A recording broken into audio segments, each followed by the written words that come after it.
You're listening to Dodge Movie Podcast. Your hosts are Christy and Mike Dodge, the founders of Dodge Media Productions. We produce films and podcasts, so this is a podcast about films. Join them as they share their passion for filmmaking. Looking to start a podcast but don't know where to begin? Look no further. The team at Dodge Media Productions has 20 years of experience as podcast listeners and observing the industry and 8 years experience in podcast production. We can help you take your podcast from idea to fruition, and we'll make the process seamless and easy. We'll help you with everything from recording and editing to hitting the charts on Apple Podcasts. So what are you waiting for? Contact us today and let's get started. DodgeMediaProductions.com. This podcast will be about the movie Solo Mio. So get your pasta and your glass of wine and snuggle in. For the people who have been assiduous about their Duolingo Italian lessons, that is not really a phrase that makes any sense, and that comes up in the film. Yeah. It's 100% a rom-com, and it stars Kevin James and an actress, Nicole Grimaudo, who appears to be Italian. Much of her work seems to have Italian titles, so I'm guessing she worked more in Italian theater than here. But I think she did a fantastic job. Yes. Good casting. Yes. It's set in Italy, so I guess that makes some degree of sense that they hired Italian actors for that. Which is fun for the actors to get to film in Italy. Yeah, he got a trip to Rome out of this, apparently. Yes, and in Tuscany. He said that he enjoyed himself thoroughly. In fact, on more than one interview that I saw, he gained 30 pounds. Oh, wow. He said the tiramisu is better in Italy, and the pasta is better, and the pizza is better. How long were they on site? That's incredible. Let's say they did a 3-month shoot. That would be 10 pounds a month, which is about 2.5 per week. Well, you can lose 10 a month, so conceivably you can Losing gain. 10 a month takes a lot of work, so he was really hitting the tiramisu hard. So, okay, great for Kevin. He really lived it up there. The editor had a bit of a problem, he said, because from the start of filming to the end of filming, he looked different. They shot out of sequence. Yeah, probably. Yeah, that would have, 30 pounds would be noticeable. Wow. Okay, well, he's back on maybe the keto now that he's back home. Working out. The story is of Kevin James' character, who is an art teacher. Fourth grade art teacher. From New York, New Jersey area. I don't know if it's ever said, but that obviously seems to be the case. Kevin himself is from Long Island, so I think I just assumed that's what it is. He goes to Italy to get married, and no spoiler because this is in the trailer, the bride R-U-N-N-O-F-T. Yeah, and it's, I mean, not only is it in the trailer, like you said, but it happens within the first, 15 minutes. Yeah. So that. No spoilers there. I'm going to take a brief detour about the trailer. I just watched the trailer, and it has very few shots that are in the film. Because I was just looking up some stuff too. We were prepping. And so are you talking about like all the scenes of them at the school? Yes, I was going to say a trailer, because the trailer I originally saw was not that. It was closer to the film. This one looked to be like you would put on social media to talk about your engagement. It was a lot of bride and groom kind of thing. Yeah. I agree. So if you see that one, it's not indicative of the film. Having been there, he is presented with the challenge that we've seen in films before. What do you do with all the stuff you paid for? Do you continue to go on the honeymoon by yourself, or do you say it's been a rough time and go home? He chooses to go on the honeymoon events. Because he can't get a refund. Can't get a refund. So he goes on these honeymoon events by himself. Buy the insurance, everybody. Yeah, definitely buy the insurance. Buy the travel insurance. This film should have been, I think, sponsored and advertised by some company that sells that insurance. It's right there. Because what are the odds you're going to meet some gorgeous Italian and not? Well, and I could see as you're planning, you're like, oh, well, I'm definitely going on this trip. Because you don't think. I'm sure nobody thinks of being left at the altar. I was surprised that the film took, I think, again, without spoilers for superfan Chris, the film took a relatively sympathetic perspective to the bride that ran off. Yeah, I would say so. Which was interesting from my perspective. I think it's probably a good choice filmmaking-wise, because that's not the tone of the film, to go after her.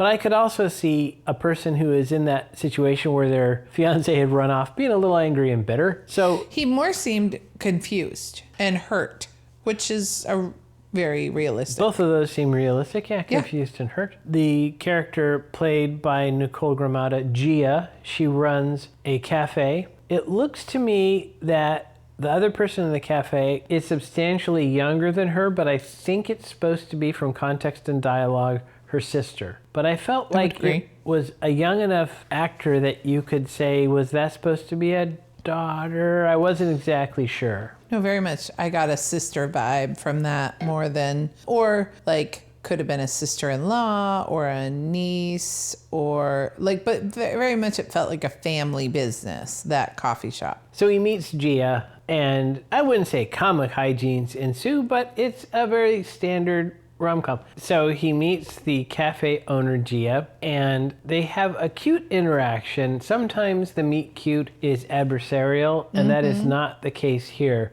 There's a recurring bit about people getting their wallet lifted from them, which I think is actually, it works out to be comic. There's a subplot about, are we going to lose the shop, that establishes a bit of a time pressure. We've talked about this before, that in writing, but especially in movies, you like to have a time pressure, a ticking clock. So we've got that. Plus we've also got, in the back of the viewer's mind, the fact that this honeymoon trip will end, right? We all know as a viewer that there is a limited duration of his stay in Italy, and that's another time pressure that comes on. One of the things we kind of hand wave over, which is fine, is the monetary aspect. They did mention that a lot of this was already paid for. Even then, though, you think hanging out in Italy can't be cheap. No, but he would have already planned for that. And, you know, to your point, he's a teacher on a teacher's salary. I bet we have a child that got married about a year ago, and they had been saving for a year to 18 months leading up to it, knowing that, you know, how long the honeymoon was going to be and that you've got to eat all those meals. And so I bet you they would have saved up. Agreed. He establishes in dialogue that he had been saving for quite some time. I was just thinking, if I was in his shoes, I would probably at that point try to go very budget on everything I could. And that would make for less fun on your trip and a worse movie. So I understand why they didn't. But I think because there's some supporting characters that offer a lot of comic relief. I feel like those supporting characters were kind of like, because what's he going to do? Like mope around the hotel just to not spend money? Like, you've already paid for the bike tour. You've already paid for the museum tour. You've already paid for this tour. Right. Just go. You'll at the very least, you'll be distracted.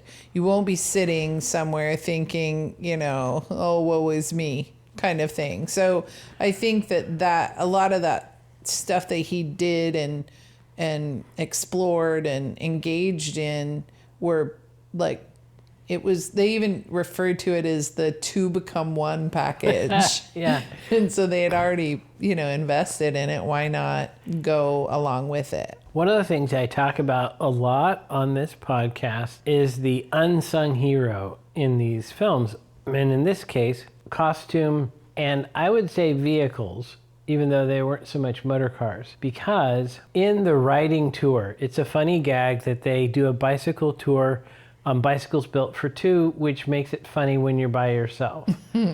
Except if you'll notice, all of the other bikes were painted black, except his bike was red and white. White for the bride, red for love. And the people in costuming also carried this through. In the film, he was often in some variety of that. There was white and red were used to draw the eye. And in filmmaking, we talk about using areas of light color in the frame to draw the eye, whether it be extra lighting from our friends in the light department or clothing or other things. They really did this very well, such that I think most folks probably wouldn't have noticed, but I did happen to notice. I really liked the touch of everyone else had the black bike and he had the red and white bike.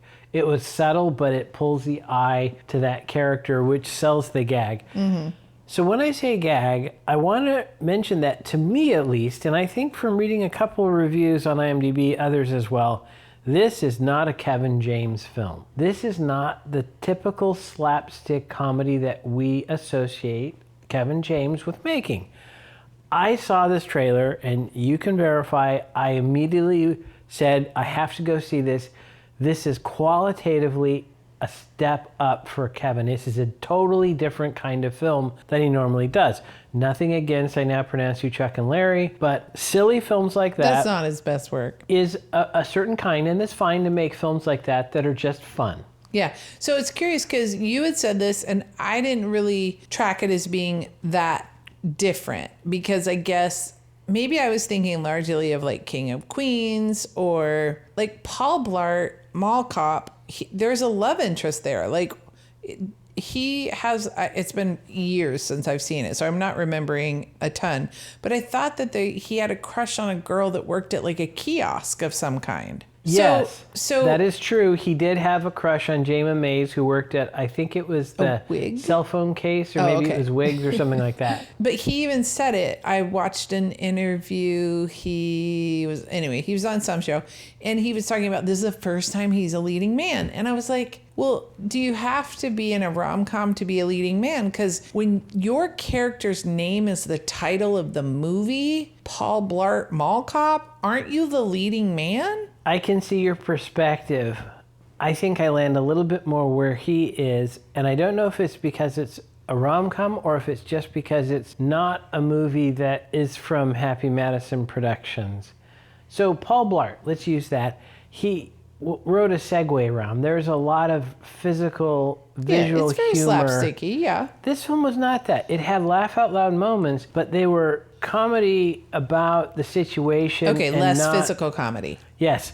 The production quality of this was higher than Paul Blart Mall Cop, not to throw any shade to the people in the camera department. Yeah, you kept saying production value, and I don't see it. I don't see it as being... To me, production value means like it looks cheap. And I don't think with the stunts and stuff from Paul Blart that you could say that was a cheaply made movie. No, I wouldn't. You're renting a shopping mall. Like, that just doesn't sound cheap. And maybe I don't... I think it has maybe several different things. One thing I think of is depth of field. I think in a movie like Paul Blart, with the physical comedy and the wide shots, you tend to have a deeper depth of field to throw everything, all the gags into focus. And in this one, this was shot very shallow depth of field, which is stylistically more like a romantic comedy. Not a Hallmark comedy, but an actual big budget, major motion picture romantic comedy. Okay, I totally get you there. I guess I wouldn't consider that a more expensive production value. But what you're saying is just stylistically, it's more of... And I'm not trying to say that it's necessarily better, but it is different than his previous work, to my eye. Yeah. Well, he would agree with you. Was the first, and when he said leading man, I would sign off on that. That he was a big-time Hollywood leading man in this. Yeah. Which, it's interesting, in the film, there's dialogue where he says about being 50. Now, longtime listeners will know that I wrote Second Story to have a romantic comedy about people who are over the age of 25. Turns out Kevin himself is actually 60. And I would not have said that. He's aged very well. But I would buy 50. And I thought it was good that we acknowledge that via dialogue, because we can all see on screen he looks to be a bit older. The actress who played the love interest, Gia, she's 45. Okay, I think that makes sense too. But so I would have said a 45 to 50 couple that looks like it on screen. So they are a little bit older, but I think that makes sense for the story itself, for where they're at. And I liked the story. I thought it was very cute. I agree with the commenter online. There was a twist in there I did not see coming, which is hard to do because I watch all the rom-coms. And I was really impressed with this. Now, I had mentioned to you that this was made by these Canane brothers. Yeah, there's 8 of them. 8 of these punters, right? And little side note, Canane is a Scottish surname. Okay.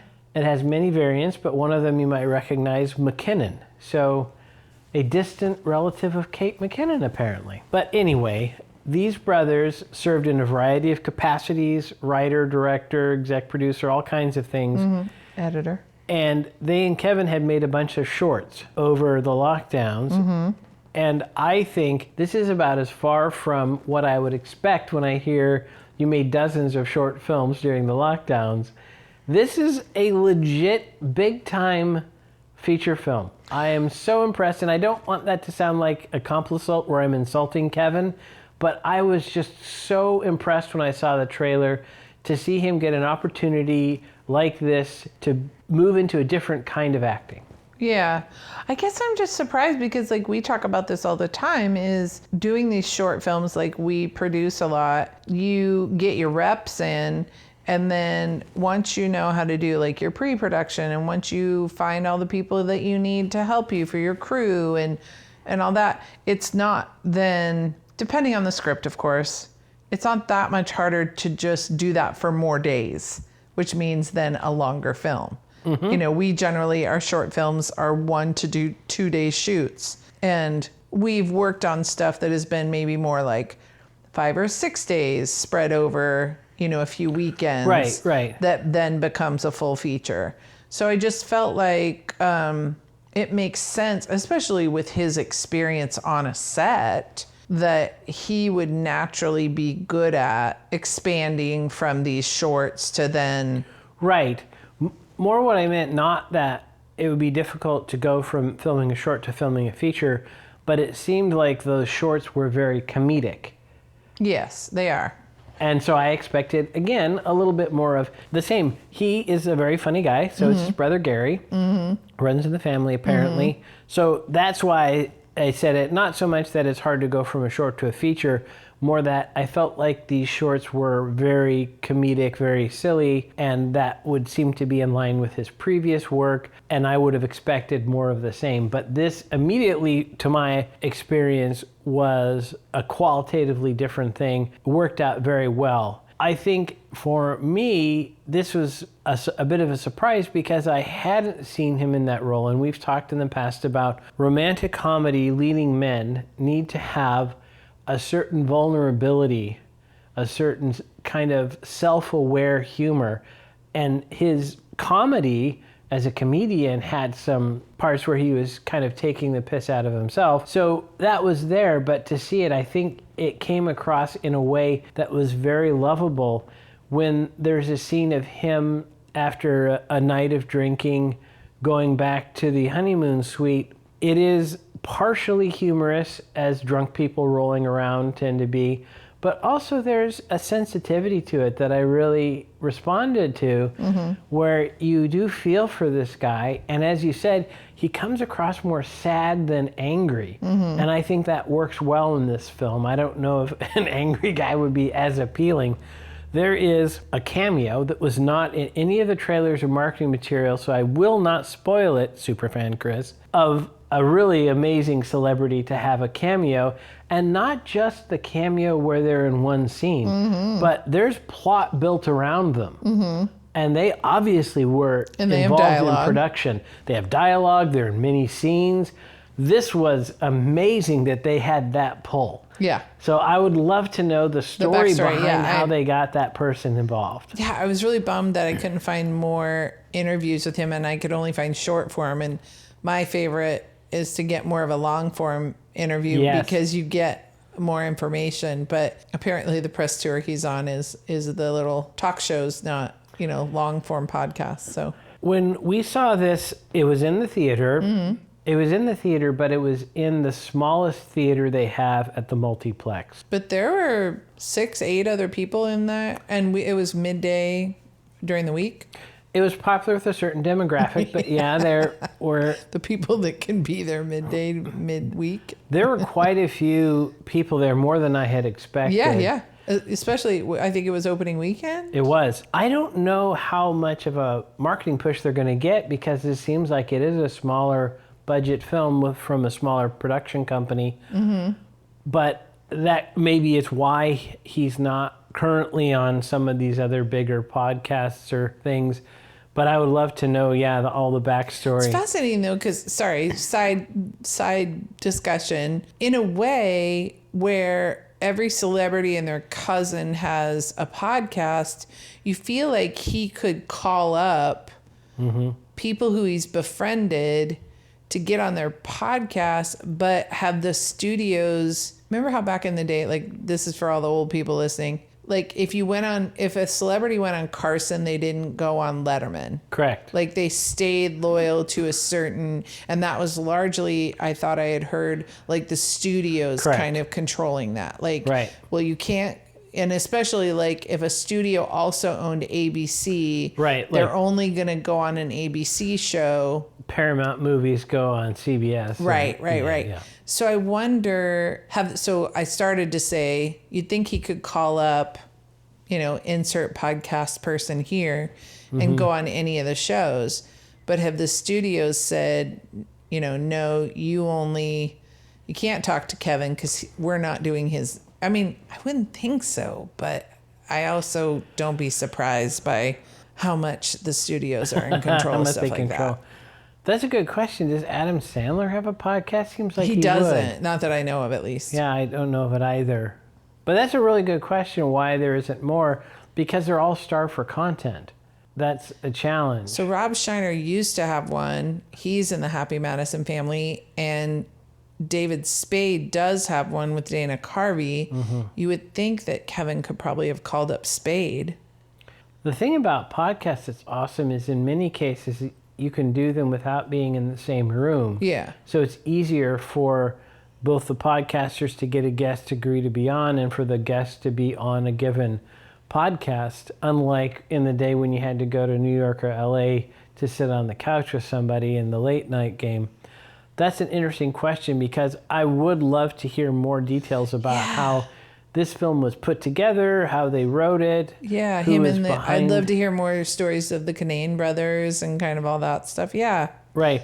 Now, I don't know that this is going to blow up like Big Fat Greek Wedding because that is a unicorn if there ever was one. Yeah. But I would love for this film to do very well and have these guys, presumably they have all the points because there's hardly anybody else involved. Yeah, they're their Just own a family. studio. Right. Like Tyler Perry, maybe. They have their own compound someplace. Yeah. The cohort, so I don't know if I call them supporting cast, but there are these other couples that they run into, and they are probably, in some sense, more comedic than Kevin James' character. Yeah, I was going to say, one couple, and the wife is played by Allison Hannigan. Yes. Are they akin to the infamous Boston couple that we encountered on our kind of second honeymoon? Yes, I think so. They would fail the kayaking test, probably. This couple was fresh on their honeymoon. They had just left our wedding, and they bickered the entire kayak trip. And I just thought, if you're bickering this much on your honeymoon, when you're supposed to be in this, love-induced, what's the, oxytocin from the wedding? You should be so happy and lovey. It's downhill from here, folks. Oh, this my is gosh. the peak. They were bickering so much. Anyway. I remember them as being from Minnesota or Wisconsin, but I think you remember it Boston, being... Mass. No, they were from Boston, Mass. Oh, Boston. Okay, that makes sense as well. Oh, yeah. They had a tan similar to my own, which is designed, I think, for snowy regions, not tropical regions. Yes, these couples are both, in some sense, mismatched, even though they're on honeymoons, but in different kind of way. One is more quiet and passive aggressive, and the other is more loud. And it is kind of comic in a sense because it shows a counterpoint to his sensitive, sweet nature and this budding romance. So we kind of have something to play it off against. And like I said, I feel like they put most of the comedy, the comic hijinks, with these other characters. I don't think there was head trauma in the film that I remember. It's not kind of that kind of film. It is very interesting. They also have gorgeous landscapes when you are in, I guess, central Italy. You got to have that. The B camera crew says, "No, boss, we gotta go out today. It's not a day off. We're working hard." I love the idea of the little cafe, and this is one of the things that is different, I think, about Europe than the US, at least with a certain Seattle-based coffee company, is espresso there is cheaper, and you can just come and get a cup, a demitasse of espresso. And I thought it was the door to the kitchen area in the cafe was a little bit like a Dutch door, but it was higher. It almost was like a counter, and I wondered if that was what it was, is you could walk up and get a small coffee. That whole layout, I don't know if it's realistic or not, but this is what Hollywood says this is what an Italian cafe is like, and I would like that. I don't know if it's realistic, but I certainly would like that. And I was not bumped because I think it's accurate, but even the chairs in there look adequately not very comfortable. So maybe the idea is we don't want you to sit around for too long. No writing your manuscript here. No screenwriters on their MacBooks. This is get your coffee and beat it. Mm-hmm. I really enjoyed kind of the whole film. I went into it with high expectations because, as you can attest, I came out of watching the trailer saying this is an entirely new kind of Kevin James. Looked fun. I love romantic comedies. This is in my wheelhouse, and I was very pleasantly surprised. I was looking forward to the film, and it was better than even I had hoped. I don't know what other people who like rom-coms will think about this. It seems like online, the people who comment love it, and the critics not so much. Yeah, I mean, I don't think you go into this one expecting kind of like high art, and maybe like to play to Kevin's iconography, maybe people will come in with low expectations. It's not Oscar bait. It's not, but it's a good movie. It's a sweet story. It's got comedy and some sensitivity, and it just like we say, everyone showed up and did their job. The visuals are nice. Costume did their job. Set design, everybody showed up and did their job, and you're not going to be disappointed after 2 hours, I think, or I don't even think it was that long, but it didn't drag. It wasn't boring. It wasn't obscene. I don't know. It was just, like I said, I hate to keep repeating myself, but everybody showed up, did their job. It's a good film. Yes. In romantic comedies, the male lead cannot be in it for the sex, and the female lead cannot be in it for the money. Mm-hmm. And this passes both of those entirely. I don't think there's any sort of love scene. I'm not even sure when they kiss. I know they kiss because you did your infamous smoochy. Super but family. I was just going to say, it actually is very sweet because I think we would have thought differently of him if he were to rush into something with her. Correct. And I feel like I don't even think it's spoken, but it does feel like there's this moment where he feels very conflicted because he is, what do the kids say now, catching feelings. Yeah. You can tell he does find her someone that he is, I don't even know if I could say falling for, but he feels happier. He feels comforted. He feels maybe optimistic and hopeful that his life isn't over when he spends time with her. So it's almost like he seeks her out, but not in a lustful way, but just in a, this person's helping me not feel like shit right now. Because if he flew back to the States, what's he going to do? He's going to, walk around and mope. Stew around in his feelings. And I think by kind of living in her world and experiencing Italy with her, at the very least, he's just distracted from his reality. But you can tell he's conflicted as he starts to get feelings because he still has feelings. He thought he was going to be a married man. Mm-hmm. And he was left at the altar.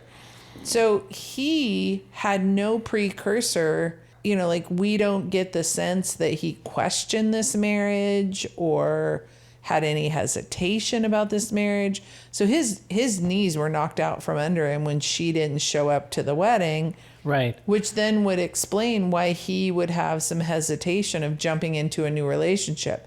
So it's very sweet and delicate how that whole plot line is handled because you've got to be careful, because if he quickly just like dumped the idea of his potential wife and just like went off with this woman, you'd be like, oh, well, he obviously, like to your point, he would have been in it either for like the sex or whatever.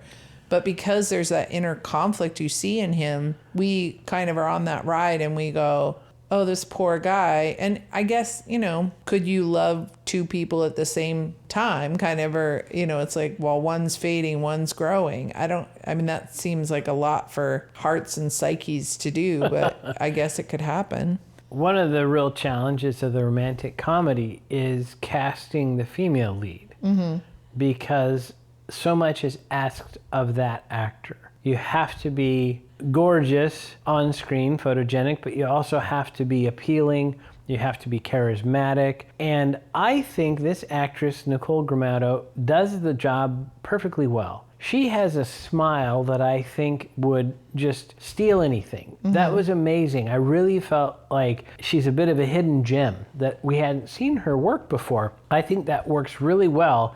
But part of the reason you need that in a rom-com is so that it's not purely a boom chicka wow wow kind of interaction. You need to feel that this is a person, the girl next door maybe aspect of it coming out, where you're pulling for her as a character.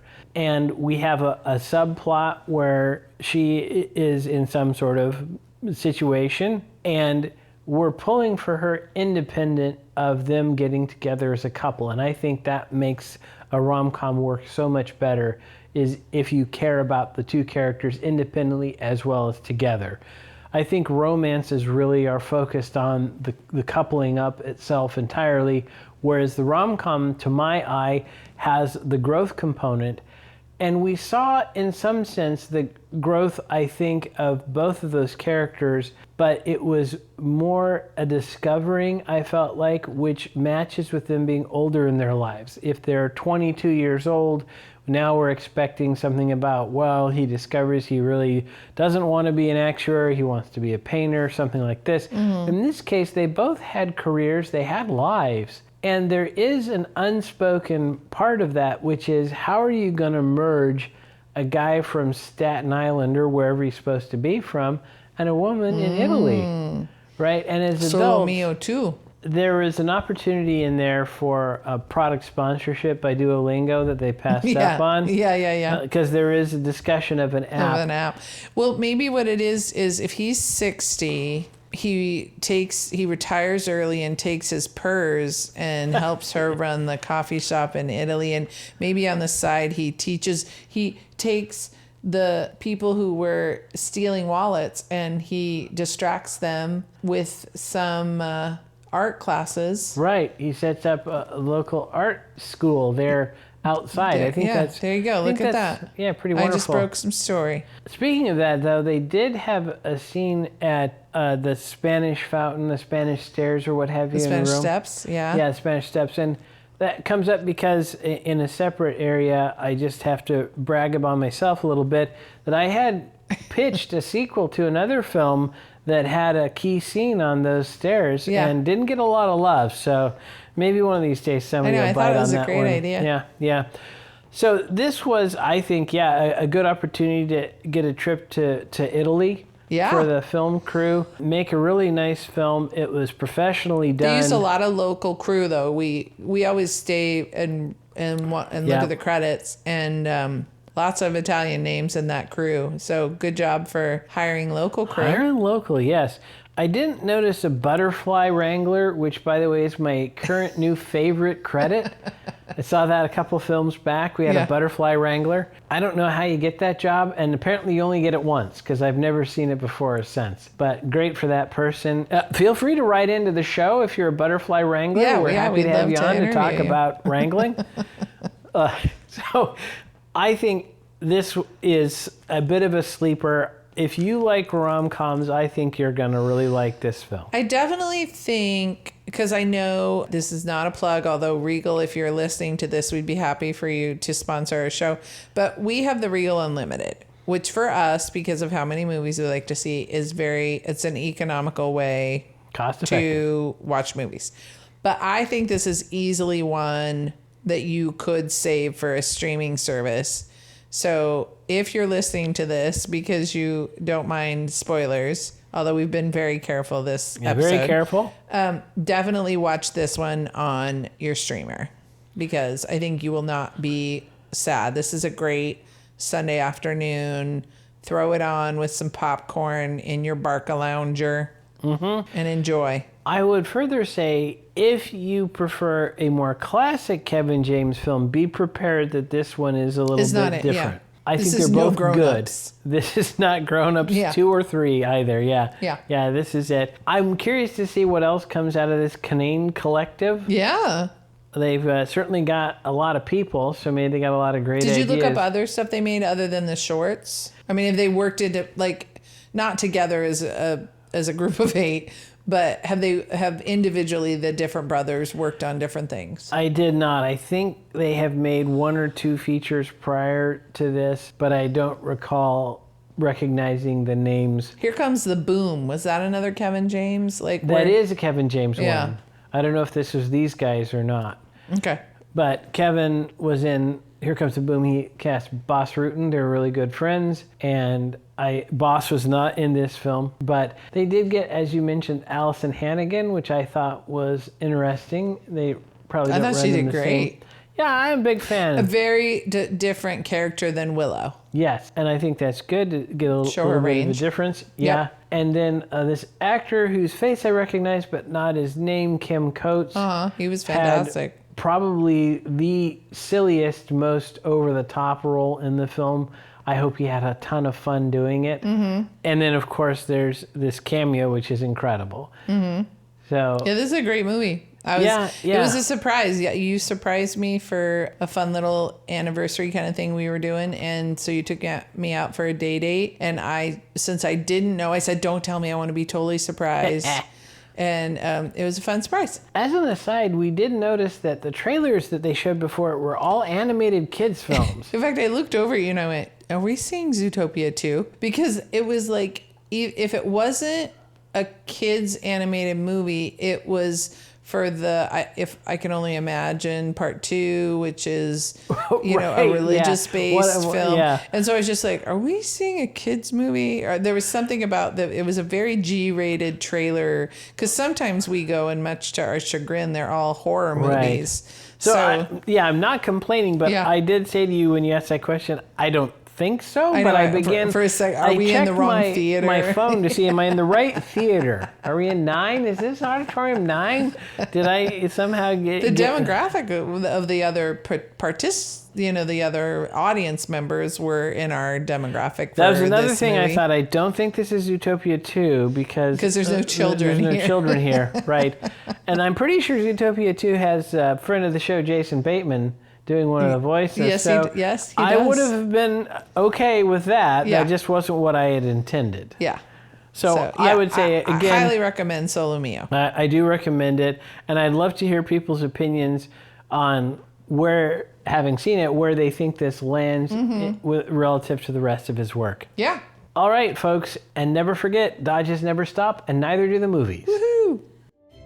Thanks for listening to Dodge Movie Podcast with Christy and Mike Dodge of Dodge Media Productions. To find out more about this podcast and what we do, go to dodgemediaproductions.com. Subscribe, share, leave a comment, and tell us what we should watch next. Dodges never stop, and neither do the movies.